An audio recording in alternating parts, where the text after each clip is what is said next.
OPS அண்ணன் எப்பவும் எங்களோட தான் இருக்கார். அவர் எங்கேயும் பிரிஞ்சு போகல. ஓபிஎஸ் அண்ணன் எப்பொழுதும் எங்களோட இருக்கின்றார். பாரத பிரதமர் நரேந்திர மோடி அவருடைய இதயத்துல ஒரு ஸ்பெஷல் பிளேஸ் ஓபிஎஸ் ஐயாக்கு இருக்கு. அதற்கு எங்களுடைய தலைவர்கள் இருக்கிறாங்க, பதில் சொல்லுவாங்க. நான் இந்த கூட்டணி இதுக்குள்ள நான் போக விரும்பல. ஒரு விஷயத்தை நன்றாக புரிந்து கொள்ள வேண்டும். ஆனா நல்லா இருக்கேன், ஆடு மாட்டோட இருக்கேன், விவசாயம் பாக்குறேன், இந்த மாதிரி நேரம் கிடைச்சா கோயிலுக்கு வர்றேன், ரமணாசிரத்துக்கு தியானம் பண்ண வர்றேன், இந்தியா முழுவதும் உலகம் முழுவதும் சுற்றுவதற்கு ஒரு வாய்ப்பு. எதுக்கு என்னை கூண்டுக்குள்ள போட்டு அடைச்சு வைக்கிறீங்கன்னு நினைக்கிறீங்கன்னா, நீதிமன்றம் அதனுடைய வரம்புக்குள்ள வேலை பார்க்கறாங்க, ஜனாதிபதி அவங்க வரம்புக்குள்ள வேலை பார்க்கறாங்க. உச்ச நீதிமன்றத்தினுடைய குறைந்தபட்சம் 5 நீதிபதி அமர்வு பதில் சொல்ல போறாங்க. அதனால் எதற்காக நம்முடைய முதலமைச்சர் தேவையில்லாத இருக்கிறாங்க? ஐயா ஊட்டியில வெயில் குறைவா இருந்தா எதோ பேசத்தோம். அடுத்து சென்னைக்கு வெயிலுக்கு வந்தா, சென்னை வெயிலுக்கு வந்தா முதலமைச்சருக்கு எல்லாம் தெளிஞ்சிரும். Green Park Coaching Center, All India first rank, 720 out of 720. Number of students joined MBBS in 2024, 1951. Green Park Coaching Center. Periyar Maniammai Institute of Science and Technology, Thanjavur. The world needs you. தமிழகத்தினுடைய முதலமைச்சர் ஐயா ஸ்டாலின் அவர்கள் நம்முடைய ஜனாதிபதி அவர்கள் உச்சநீதிமன்றத்திற்கு சில கேள்விகள் எழுப்பியிருக்கிறாங்க. அவங்களுக்கு இருக்கக்கூடிய அதிகாரத்தை பயன்படுத்தி அது பற்றி நேற்று கேள்வி கேட்டீங்க, அதுக்கு முதல்ல பதில் சொல்லிடுறாங்க. ஆனா குறிப்பா தமிழக மக்களுக்கு அரசியல் கட்சிகள் நிறைய தலைவர்கள் உங்களை குழப்பி கொண்டிருக்கிறார். அதை கொஞ்சம் டீட்டெயிலா பேசணும்னு நான் விரும்புறேங்க. ஐயா, உச்சநீதிமன்றத்தை பொறுத்தவரை உச்சநீதிமன்றத்திற்கு என்ற அதிகாரம் இருக்கிறது, ஆளுநருக்கு என்ற அதிகாரம் இருக்கிறது, ஜனாதிபதிக்கு என்ற அதிகாரம் இருக்கிறது, முதலமைச்சருக்கு என்ற அதிகாரம் இருக்கு. இது எல்லாமே நம்முடைய அரசியலமைப்பு சட்டத்துல நாம் வரைமுறைப்படுத்தி இருக்கின்றோம். உதாரணத்திற்கு ஆர்டிகல் 142 அரசியலமைப்பு சட்டத்தின்படி உச்ச நீதிமன்றத்துக்கு இந்த நாட்டுல எங்கேயாச்சும் அநியாயம் நடந்திருக்குன்னு நினைச்சாங்கன்னா அவங்களாகவே அந்த கேஸ் எடுத்து அவங்களாகவே தீர்ப்பு கொடுக்கலாம். ஆர்டிகல் 142 என்பது உச்ச நீதிமன்றத்தினுடைய தீர்ப்பு வேறு எந்த தீர்ப்பாக இருந்தாலும் அதை ஓவர் ரைடு பண்ணி இருக்கும். அதே போல உச்ச நீதிமன்றம் ஒரு தீர்ப்பு கொடுத்திருந்தாலும் கூட ஜனாதிபதி அவர்களுக்கு ஒரு சின்ன கேள்வி இருக்கு, ஒரு விடயம் இருக்கு, ஒரு சந்தேகம் இருக்குன்னா ஆர்டிகல் 143 ஜனாதிபதிக்கு அதிகாரம் கொடுத்திருக்கிறாங்க. அதன்படி நம்முடைய மாண்புமிகு ஜனாதிபதி திருமதி திரௌபதி முர்மு அம்மா அவர்கள் ஏப்ரல் 8ஆம் தேதி உச்சநீதிமன்றத்தினுடைய தீர்ப்பு, ஆளுநருக்கு அதிகாரம் என்ன இருக்கு, ஒரு சட்டப்பேரவையில் ஒரு தீர்மானம் நிறைவேற்றினா காலக்கெடுவு நிர்ணயித்திருக்கிறாங்க. இதுல ஆளுநருக்கு மட்டும் காலக்கெடுவு நிர்ணயிக்கல, ஜனாதிபதிக்கும் காலக்கெடுவு நிர்ணயித்திருக்கிறாங்க. அதன் அடிப்படையில நம்முடைய ஜனாதிபதி ஆர்டிகல் 143 பயன்படுத்தி 14 கேள்விகளை எழுப்பியிருக்கிறார். 14 கேள்விகள் என்ன பொருள்னா, ஜனாதிபதிக்கு நீங்க கெடு நிர்ணயிக்கலாமா? அது மட்டும் இல்ல, 13 கேள்விகள்ல உண்மையான அரசியலமைப்பு சட்டத்துல ஆர்டிகல் 200 என்ன சொல்லுது, அதாவது ஆளுநருக்கு அளிக்கப்பட்டிருக்கக்கூடிய தனி அதிகாரம்.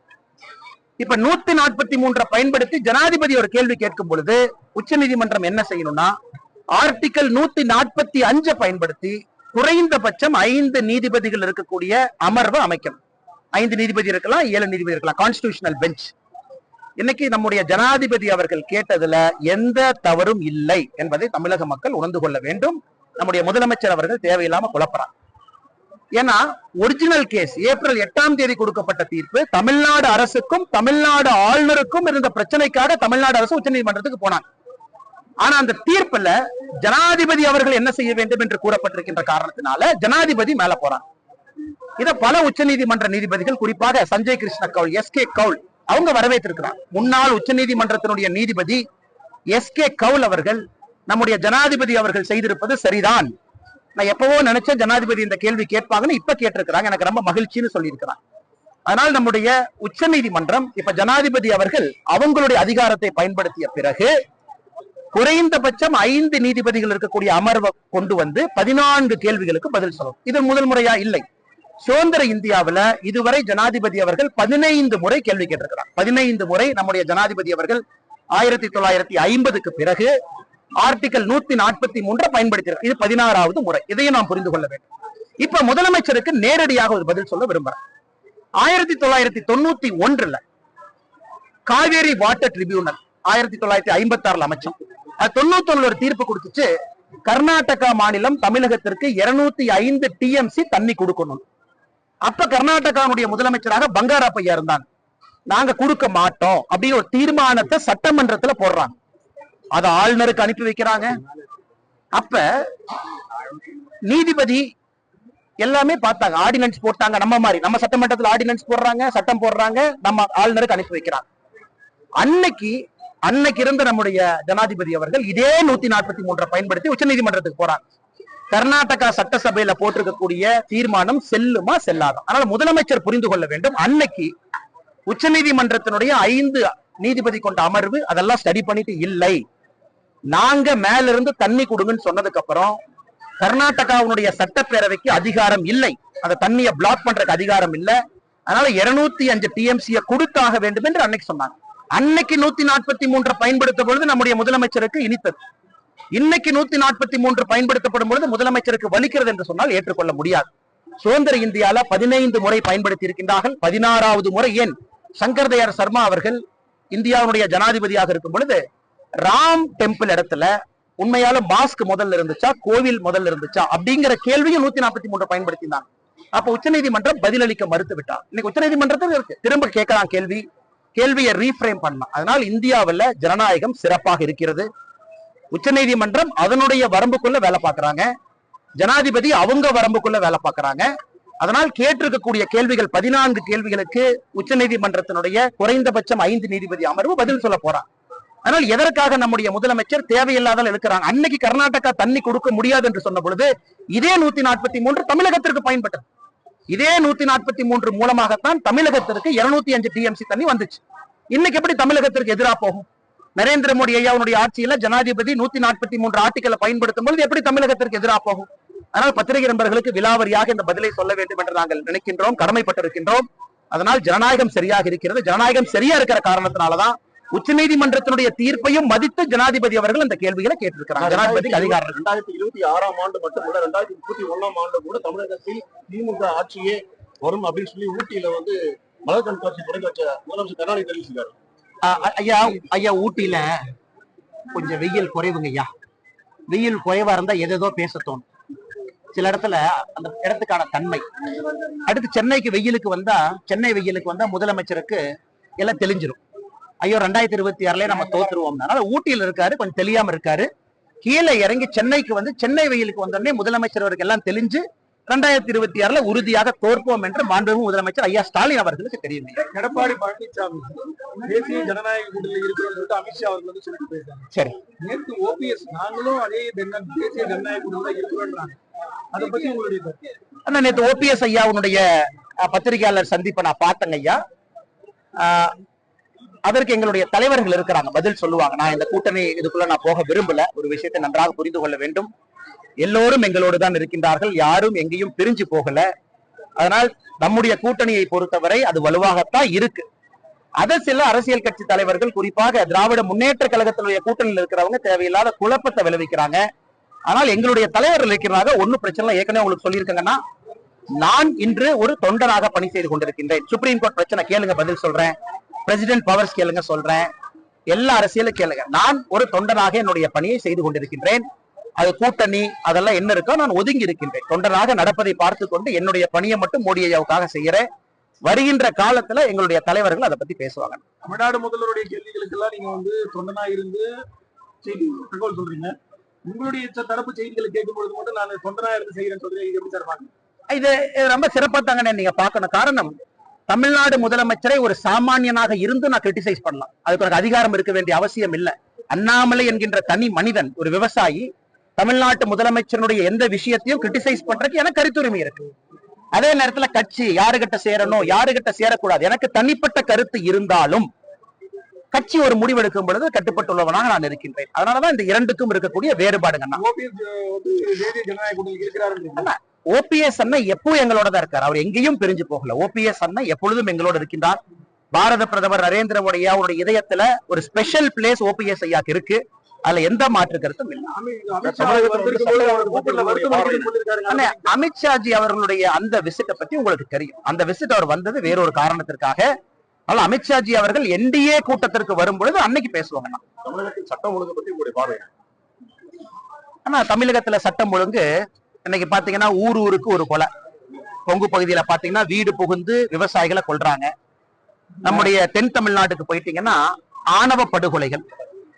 சென்னைக்கு போயிட்டீங்கன்னா கூலிப்படை தாக்குதல். தமிழ்நாட்டுல பிளேவர்லாம் ஒரு ஊர்ல ஒரு விதமான கொலை. ஆனா எல்லா ஊருமே இன்னைக்கு கொலை காடுகளாக மாறி இருக்கிறது.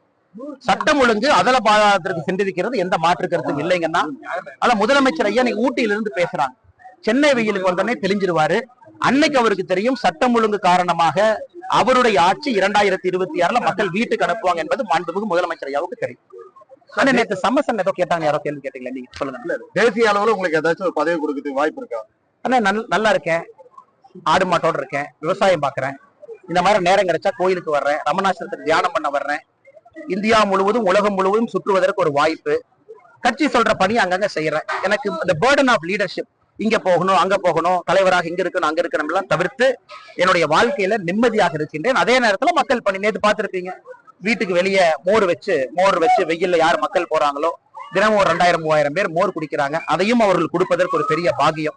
மக்கள் பணி இருக்கு, தேவையில்லாத வேற வேலையில் நான் மாட்டல, என்னோட பணியை சந்தோஷமா செய்யறேன். புத்தகம் படிப்பதற்கு நிறைய நேரம் கிடைக்குது, குழந்தைகளோடு நேரம் செலவிடுவதற்கு, தந்தையாக மகனாக ரொம்ப நாள் கழிச்சு எங்க அப்பா அம்மாவோட உட்கார்ந்து நிம்மதியா சாப்பிட முடியும். அதனால இது எனக்கு சிறப்பா தோணுதுங்கன்னா இதுலயே பயணிக்க வேண்டும் என்று விரும்புகின்றேன். ஒரு தொண்டனாக நரேந்திர மோடி அவர்களுக்கு பணி செய்ய வேண்டும். என்னுடைய ஆசை பெரிது. தமிழ்நாட்டுல மாற்றம் வேண்டும் என்று நினைக்கக்கூடியவன், அதற்கான காலம் வரும். அது வரைக்கும் தொண்டனாக பணி செய்து கொண்டிருக்கிறேன். சரிங்களா? நன்றி. தமிழக ஆளுநர்கள் பல்வேறு கட்டுப்பாடுகள் இருக்கு.